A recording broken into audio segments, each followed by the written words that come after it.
이번에 소개해드릴 책은 시선으로부터 정세랑 장편 소설입니다. 마치 친구한테 친구를 소개받듯이 이슬아 작가의 책을 통해서 알게 된 작가인데요. 그 중에서도 시선으로부터를 가장 대표적으로 뽑고 있어서 이번에 이 책을 한번 만나봤습니다. 책의 본 내용이 들어가기 전에 심시선 가계도라고 도표가 하나 나와 있는데요. 참 인상적이었고요.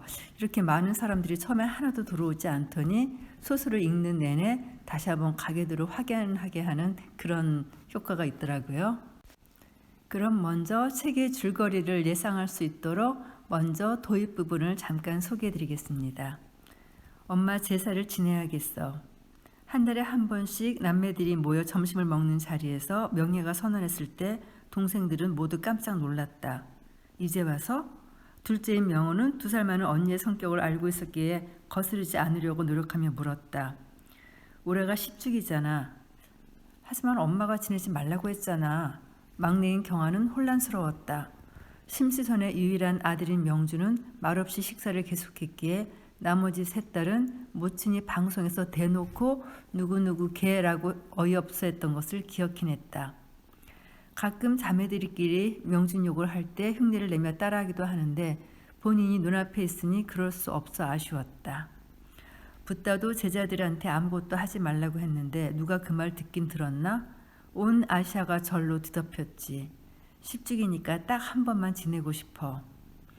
하긴 모르는 시댁 할아버지 제사도 한참을 지냈는 걸 엄마도 한 번쯤 지내주고 싶다. 경아는 평소처럼 쉽게 명희에게 설득당했다. 심시선의 재혼으로 얻은 딸이었지만 본인도 위의 3남매도 그런 것은 개의치 않게 된 지 오래였다. 본인이 싫다고 그랬는데 그러면 안 되지. 평소처럼 좋은데 예약해서 엄마 사진 두고 식사나 하면 되잖아. 명호는 굽히지 않았다. 들어봐. 명예가 안경을 닦아서 다시 썼다. 우린 하와이에서 제사를 지낼 거야. 그 말에는 동생 셋이 다 같이 첫째를 의심스러운 눈으로 쳐다보았다. 뭐? 거기까지 가서 전부치고 생 난리를 치자고? 누나, 그건 아닌 것 같아. 명준도 뒤늦게 입을 열었다.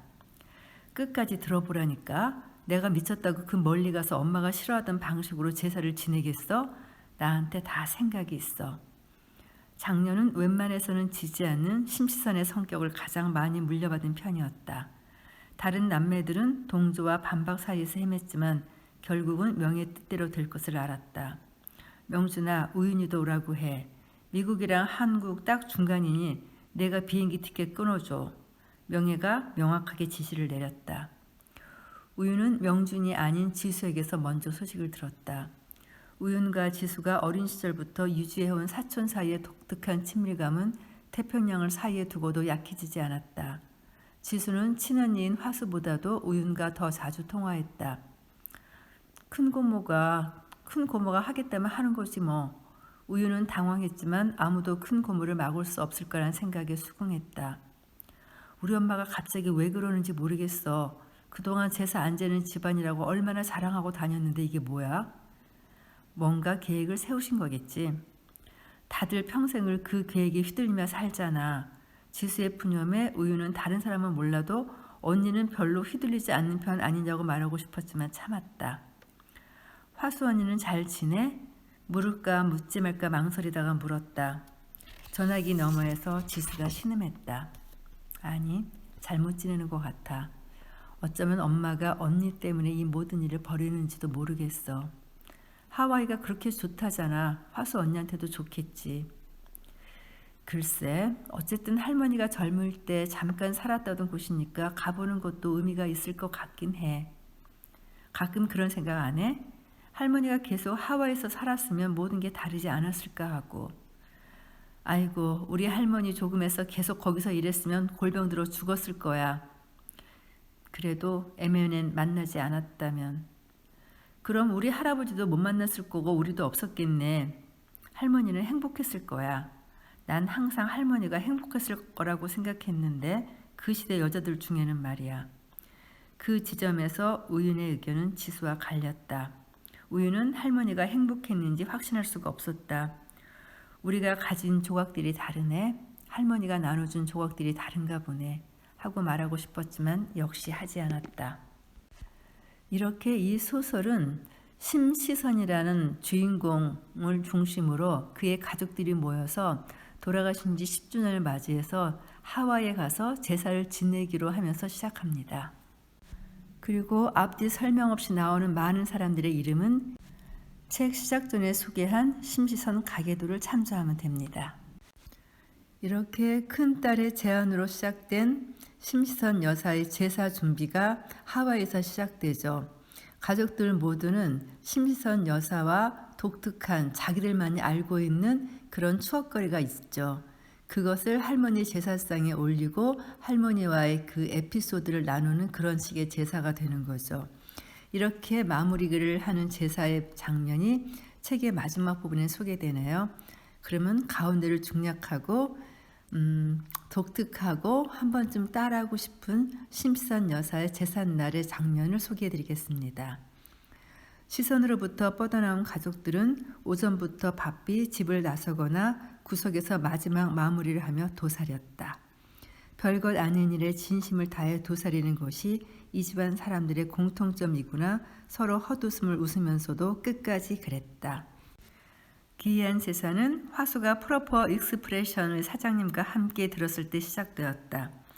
작은 트럭에서 이동식 조리대가 내려졌고 세팅을 마친 사장님이 곧바로 반주 계량에 들어갔다. 명예가 뛰어나와 제대로 참여할 거라 기대하지 않았던 큰딸이 얼마나 일을 크게 벌였는지 당황해하고 반가워했다. 그러니까 주인공은 당신의 어머니인 거죠. 오늘 그분을 그리기 위해 보물찾기를 했다면서요. 사장님은 재밌어하는 것 같았다. 네, 그렇게 하면 좋지 않을까 했어요. 이렇게 와주시다니 감사합니다. 왜 그냥 팬케이크를 사오지 않았지 하고 명예는 화수를 실끔 쳐다보았지만 설명은 나중에야 가능할 것이었다. 좋은 아이디어네요. 이런 식으로 기리는 것은 특별히 맛있게 만들어 드릴게요. 다행히 팬케이크가 좋은 냄새를 풍기기 전에 태호가 자전거로 드리프트 하다시피 하며 도착했다. 태호는 팬케이크 코너를 보고 놀란 듯 했지만 질 수 없다 판단했는지 아직 뜨거운 말라사다 도너츠를 사람들의 입에 물렸다.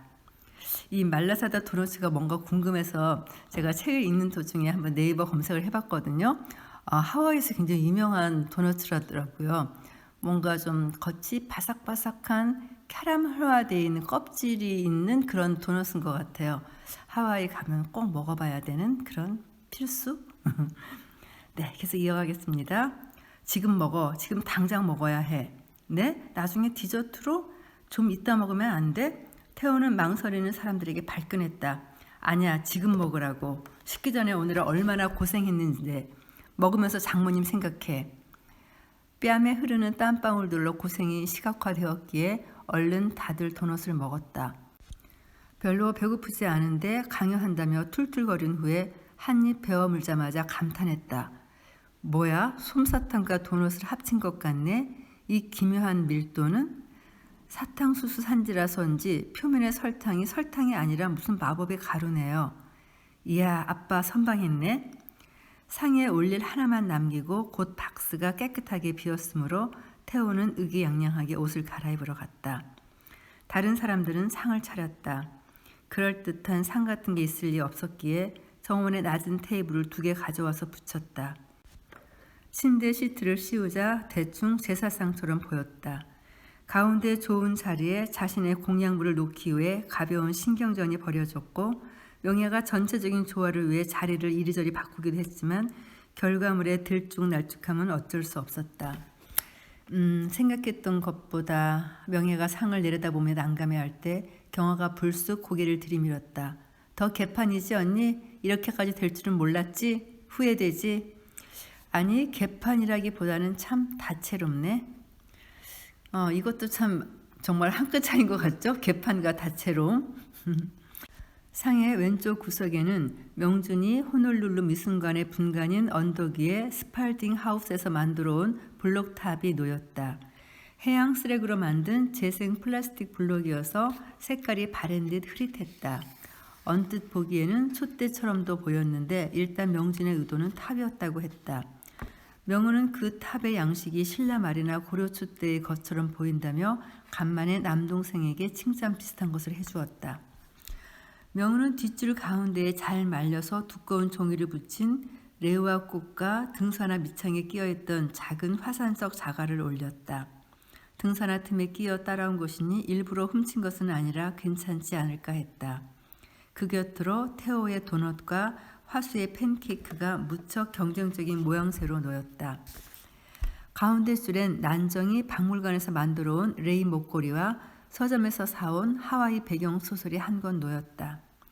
레이만 하려다가 언젠가 시선이 픽션은 존재하는 사람들과 존재하지 않는 사람들의 대화라고 했던 것이 생각나 책도 한 권 올리기로 했다. 픽션은 한 권도 쓰지 않았지만 애호가였던 것을 알았다. 숙모, 목걸이 너무 멋진데요? 무슨 꽃이 들어간 거예요? 지수가 레이를 탐내듯이 만지며 물었다. 랜턴 일리마, 투베로즈, 푸메리아, 파칼라나, 피카케 패턴을 만들고 싶었는데 처음 해보는 걸로는 무리였어. 손님이 레이를 바다에 던져서 꽃들이 해안으로 돌아오면 하와이를 다시 찾아올 사람인 거래. 로마의 그 분수 같은 건가요? 근데 실은 꼭 빼고 던지라더라. 아무것도 아닌 면실이지만 거북이가 먹고 죽을 수 있다고. 아이고, 플라스틱이 아니라도 죽는구나. 고작 면실 정도로도. 이따가 밤에 꽃잎만 떼어서 던져보기로 해요. 거북이가 죽는다는 말에 눈이 동그래진 해림이 지수의 손을 꼭 잡아왔다. 지수는 해림이 실을 끝까지 챙길 걸 알았다. 상의 가운데 중가운데에는 해림의 깃털 컬렉션이 펼쳐진 형태로 놓여 있었다. 가장 좋은 자리를 어린이에게 양보한 셈인데 해림은 여전히 불만족스러운 듯했다. 붉고 노랗고 화려한 깃털들이 본래 하와이 종이 아니라 거의 외래 종들의 것이어서 그랬다. 하지만 너 평범하고 작은 새 좋아한다며.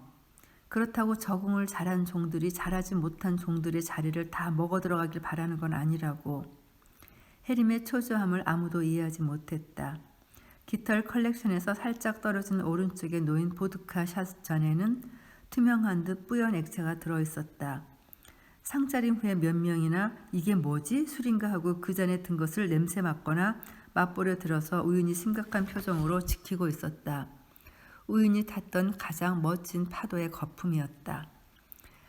맨 앞줄에는 상원이 사온 과일들이 왼쪽에, 경화의 커피가 가장 좋은 가운데, 규림이 올려둔 종이 증서가 오른쪽에 놓였다.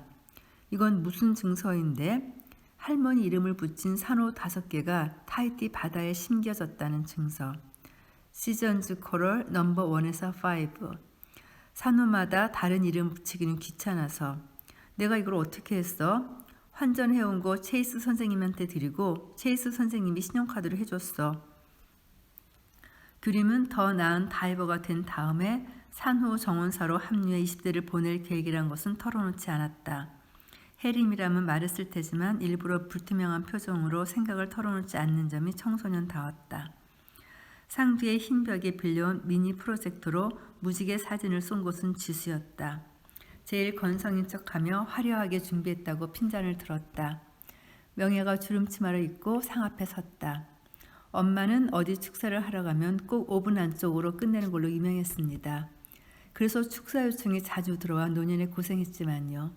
나이 들수록 말이 짧아야 한다고 강조하던 사람 딸이니까 저도 짧게 이야기하고 홀라를 추겠습니다. 각자 의미 있는 것들을 찾아 즐거운 시간을 보낸 것 같아 기쁘고 내년부터는 평소대로 제사를 지내지 않는 집으로 돌아가겠지만 한 번 정도는 하길 잘한 것 같네요. 서로의 보물에 대해 이야기를 나누는 시간과 엄마를 떠올리는 시간을 가지며 오늘 밤을 보냅시다. 원래는 하지 않는 출장 요리를 해주신 프로퍼 익스프레션 사장님께도 박수를 부탁드려요. 명예가 큰 손짓과 함께 말했기 때문에 팬케이크 가게 사장님이 얼른 호응해 주었다. 마지막 5장만 더 굽고 끝낼 참이었다. 하와이 사람이 쳐다보고 있다는 게 압박 일만도 한데 둘째 딸에게 음악을 틀게 한 명예는 배운 대로 근사한 훌라를 쳐냈다. 언어에 가까운 춤이라는 것을 보는 사람들도 느낄 수 있었다. 저 이 책 보고 훌라에 대해서 굉장히 궁금해지고 한번 배워보고 싶다는 그런 생각이 들어요. 어떻게 언어를 손짓, 몸짓으로 표현했을까 참 궁금하고 신비롭기까지 한 것 같아요. 또 이어가겠습니다. 가족끼리 단출해진 다음에는 소파와 바닥에 모여 앉아 심시선 이야기를 했다.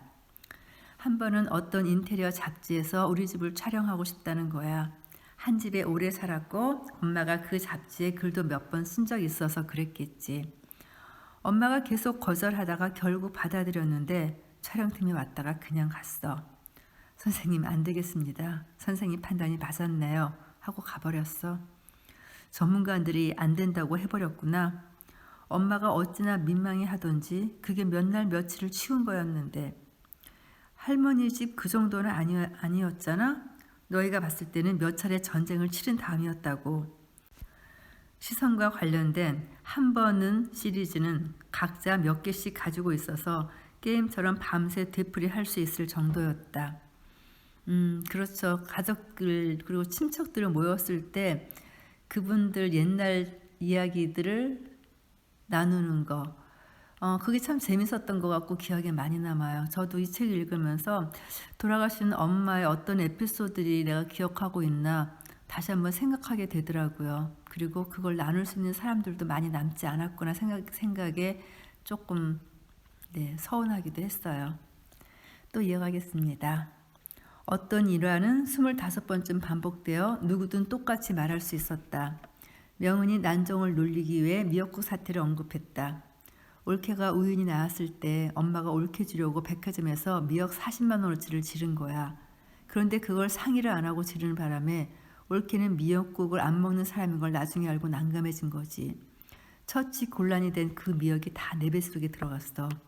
엄마가 그 애 나 볼 때마다 미역국 안 먹을래? 조금만 더 먹어라 해서 어찌나 지겹던지. 애도 안 낳은 내가 1년 내내 미역만 먹었어.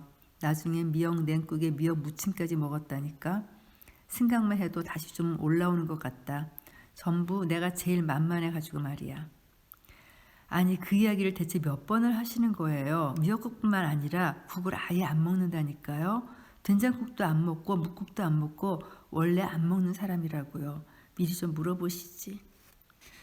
우윤과 명준이 그래서 우리 집 사람들은 국을 안 먹지 참 건강한 식습관이야 하고 난정편을 들어주었다. 엄마가 나 입시 미술할 때 학원에 왔었어. 선생님이 내가 색채감이 좋다고 칭찬하니까 엄청 당연한 듯 자기 닮아서 그렇다고 대꾸하는 거야. 요새 말로 하면 리액션형 인간 있잖아.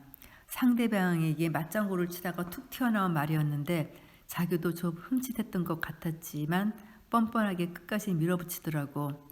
온 국민이 내가 친딸 아닌 거 잊지 않았는데 맨날 혼자 착각했어. 엄마가 착각할 때마다 좋았어.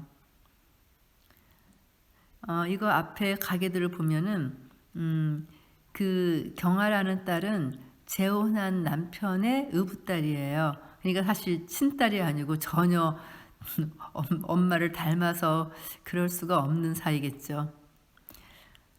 야 울지마 또 울지마. 3명 낳으면 4명 낳았다고 착각할 수도 있지. 뭐 그런 거에 울어. 경아가 또 울려고 해서 명예를 제지했다. 언니는 몰라. 부모 셋을 잃는 마음을 언니는 모른다고. 물론 우리는 모르지만 세상에 또 부모 4-5을 묻는 사람도 있지 않겠니? 너무 아프게 생각하지 마. 부모 4-5을? 그 즈음에서 지수가 끼어들었다. 아이고 우리가 그러겠네요. 나중에 엄마, 아빠, 이모들, 이모부, 숙모, 삼촌 다 돌아가시고 나면 부모 7을 잃은 게 되겠네. 지수의 다정한 건지 맛 죽여버리는 건지 모르겠는 발언을 듣던 명주는 왜 호칭들을 나열할 때 자신이 맨 마지막인지 약간 마음에 걸렸지만 흘려보내고 자신의 기억을 늘어놓기 시작했다. 유학 가기 전에 엄마랑 산책을 자주 했단 말이야. 그때 부암동에 개 키우는 사람들이 많았지. 여전히 개 키우기 정말 좋은 동네고. 어느 날 거의 곤만하게 커다랗고 북슬북슬한 개가 조그만 요크셔 테리어가 오는 걸 보더니 한 20m 앞에서부터 납작 엎드려 꼬리를 살랑살랑하며 기다리더라고. 인사하고 싶은데 자기 덩치에 요크셔 테리어가 겁먹을까봐 미리 몸을 낮춘 거지. 엄마가 그 장면에 감탄하면서 나한테 그런 남자가 되어야 한다고 그랬어. 나도 처음 듣는 이야기네. 난정이 놀라워했다. 어린 마음에 기분이 나빴거든. 누나들이랑 경아한테는 뭐가 더 괜찮은 그럴듯한 진취적인 말을 많이 해주면서 나한테는 동네 개를 닮으라니.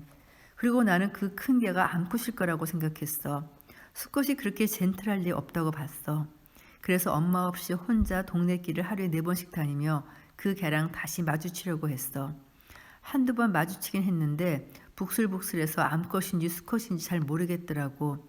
결국 주인한테 물었는데 암컷이었어요? 아니, 수컷이라는 거야. 그때는 게다가 중성화도 잘 안 시키던 시대잖아.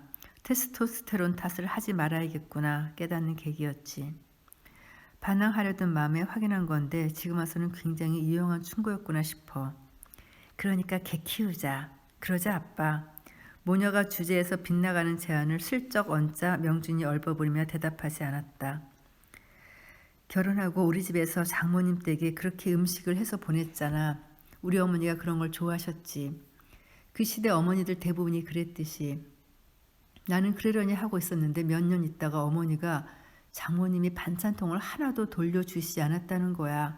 괜히 부담드린 것 같으니 마음 편히 빈통으로 돌려주셔도 괜찮다고 가서 전화라며 나한테 종용해서 김치통 같은 거 또 사기 좀 그렇잖아. 나는 장모님이 참 편해하는 사이였거든. 그래서 반찬통을 찾으러 가서 말했더니 장모님이 화들짝 놀라시는 거야. 얼른 부엌을 뒤져 반찬통을 잔뜩 사주셨지. 그러고 좋은 과일 바구니를 또 우리 집에 보내셨고. 그런데 반전이 있나? 반전이 있을 만한 이야기가 아닌데 하며 다 같이 태어쪼로 몸을 기울였다. 그 반찬통이 정말 하나도 단 하나도 우리 집 것이 아니었어. 뭐라고? 엄마 너무했다. 재차 말하긴 애매하고 유리의 스텐에 더 좋은 것들이었으니까.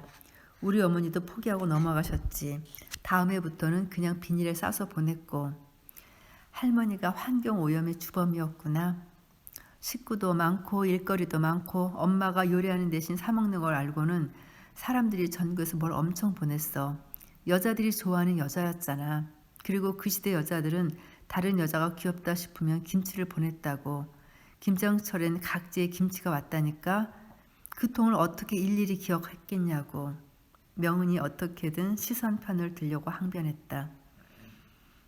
그래서였구나. 그래서 내가 유년 시절 비 오는 날마다 할머니 이웃집들의 김치전 배달을 하며 다 보냈구나. 지수야, 넌 과장 좀 하지 마. 뭘 유년을 다 보내긴 다 보내. 아니야 이모, 7살 넘어서는 비만 오면 김치전을 50장씩 돌렸다고. 지수 누나 말이 맞아요. 나한테도 시켰어. 규림이 슬쩍 지수에게 동질감을 표했다. 어린아이가 돌리면 덜 부담스러운 걸 시선이 이용했던 모양이었다. 그럼 엄마가 못 돌려받은 그릇도 좀 있겠네. 똔똔이다. 엄마 돌아가시고 벽장만 열면 반찬통이 쏟아져서 기함을 했다니까. 아니 그보다 미묘하게 할머니 놀리는 이야기만 계속 나오잖아. 할머니 귀신이 하와이까지 따라서 못마땅해 하고 있겠다. 이번엔 우연히 시선의 편을 들었다. 그럼 내가 좀 이야기해봐. 할머니랑 좋았던 기억을. 나 방학 숙제 삼아 우표 수입할 때 할머니한테 오래된 우표나 외국 우표가 있나 갔었거든. 사실 쓰지 않은 우표여야 하지만 초등학생이니까 소인이 모서리에 찍혀 있어도 신나게 모았는데 하다 보니 할머니도 신났던 거야. 결국 할머니 집에 사나흘 자면서 편지란 편지 우표를 모조리 뜯었어. 그런데 할머니가 나랑 그거 하다가 마감을 까먹어 버리셨더라고. 어머, 나 그때 기억난다. 그것도 하필 일간지 마감을 까먹어서 큰 난리였지. 전화도 안 받고 그렇게까지 열심히 할 게 뭐야? 아마 그게 엄마 인생 유일한 펑크였을걸? 재밌다 싶으면 한 방향으로 잘 미끄러지는 사람이었으니까. 그런 성향은 조심해야 돼. 우리 안에 다 그 성향이 있다? 있지. 난정은 시선이 죽기 전 해에 무슨 예감이 있었는지 원하는 책을 전부 가져가라고 해서 손수레를 끌고 매주 부암동 집에 들렸던 이야기를 할까 하다가 말았다. 차를 끌고 갔으면 한두 번이면 되었을 것을 매번 혼자 손수레를 끌고 갔었다.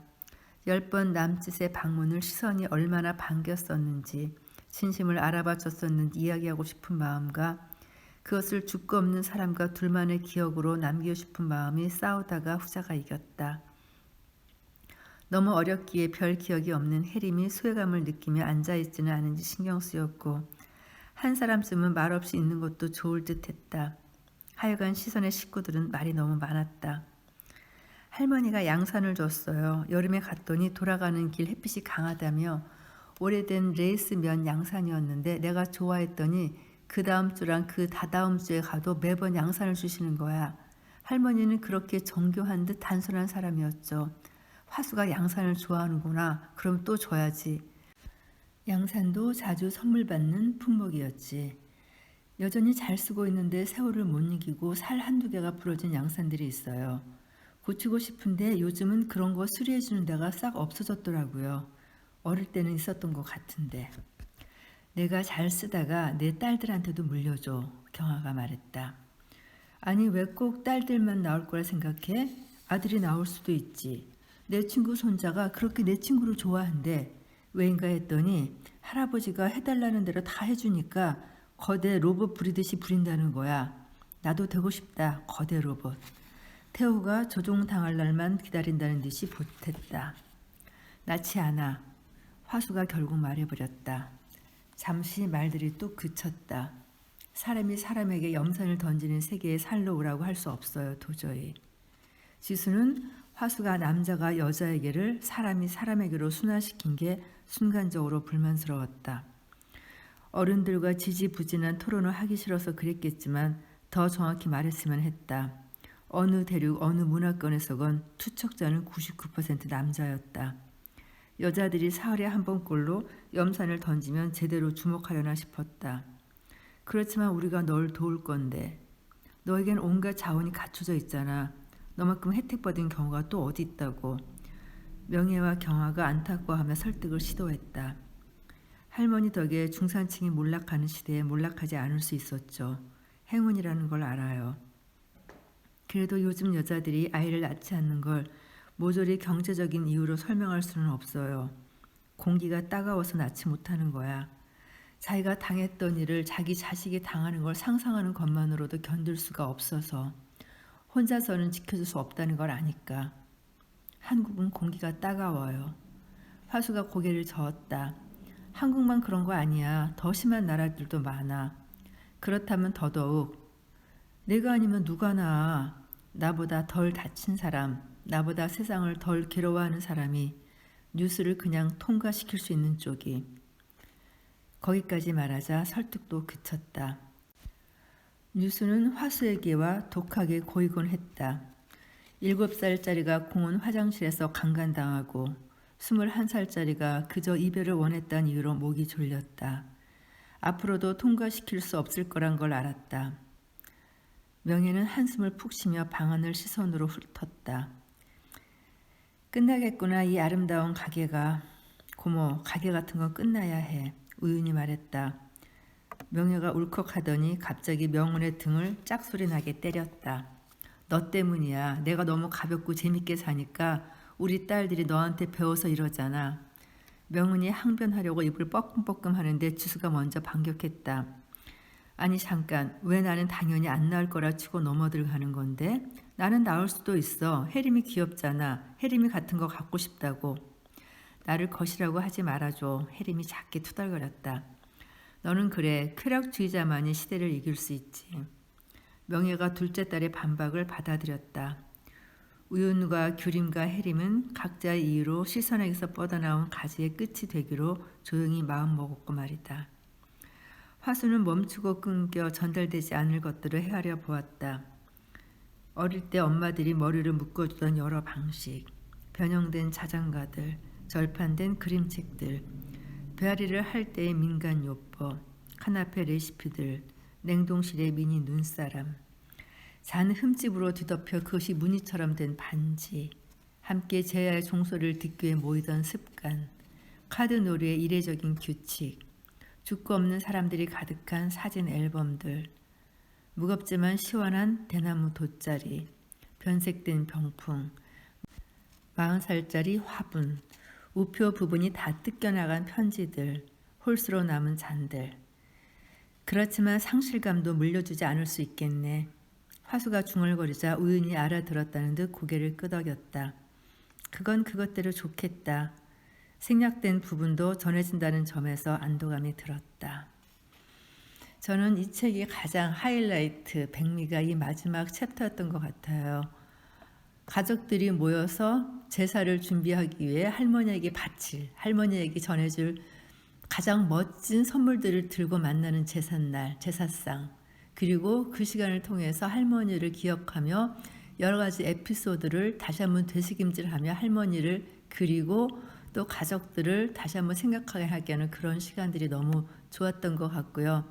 이 챕터를 읽는 동안 저도 그런 가족의 한 부분이 되어서 같이 저희 돌아가신 어머니를 생각하게 됐어요. 어머니가 돌아가신 지 여러 달 됐고 저는 가족이 별로 없어서 장례를 되게 간소하게 치렀거든요. 그냥 화장하고 와서 집에서 나무 밑에 수목장을 해드렸고요. 정말 몇몇 친척분들만 오셔서 화장장에서 예배드리고 그리고 화장된 유골을 갖고 다 같이 집으로 와서 집에서 서로 얘기 나누면서 차랑 다과를 좀 먹다가 그렇게 시간을 함께 보냈어요. 그때 그 시간이 저는 참 좋았어요. 모두들 엄마를 알고 계신 분들, 엄마와의 추억을 갖고 계신 그런 분들이 엄마의 옛날 이야기를 들려주는 그런 시간들이 저는 참 좋았고 엄마도 마치 그 자리에 함께 있는 것 같아서 참 좋았거든요. 오늘 이 책을 읽으면서 누군가 죽었을 때 의례적으로 귀찮아도 그냥 해야 되는 일이기 때문에 하는 그런 제사상이 아니라 정말로 돌아가신 분을 그리면서 그분을 사랑하는 마음을 담아서 서로 이런 이야기를 나누는 그런 자리가 제사가 된다면 얼마나 좋을까 하고요. 저도 내년에는 엄마가 가장 좋아하는 것을 생각해내고 그것을 제사상에 올리며 엄마를 추모하려고 해요. 그런 의미에서 이 책은 저에게 참으로 따뜻하고 행복했습니다. 정세랑 작가님 감사합니다. 작가한테 감사하다는 말 하는 거 오랜만인 것 같은데요. 정말 이 책 너무 멋졌어요. 저는 이 책을 도입부와 마지막 그 제사 에피소드 부분만 소개했는데요. 가운데 부분을 보면은 가족들 개개인 하나하나의 모든 일들을 좀 더 자세히 들여다볼 수 있어 이 가족들의 느낌을 조금 더 잘 알고 이 마지막 챕터를 보게 된다면 더 좋을 것 같아요. 긴 녹음 들어주신 분들 감사드립니다.